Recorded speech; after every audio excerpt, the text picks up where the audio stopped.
Hi guys, yan. Ngayon naman ay nagkataon na puro libre na kami mag-anak. So, nagkabiglaan kami ng yaya na kumain sa labas. Kaya yon, kakain kami sa labas. So, kami pupunta sa kebab na masarap sa Loreto. So, samahan nyo kami. Minsan lang ito mayari. Ha? Yan, dumating na ang isang ano ko. Sikat din ha.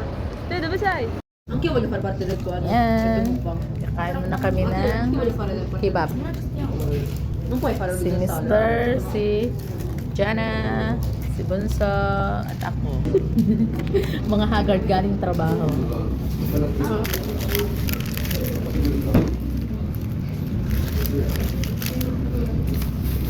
Hindi naman ako pwede, wag mga.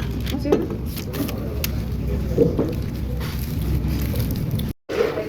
Ginunaguna ng mga matatakaw. Sila daw ay hindi nakakakain sa mamahalin kapag sila lang ang nagbabayad.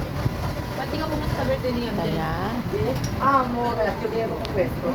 No, kaya pala yung sinyora, Ay! deliver, ngiting tagumpay.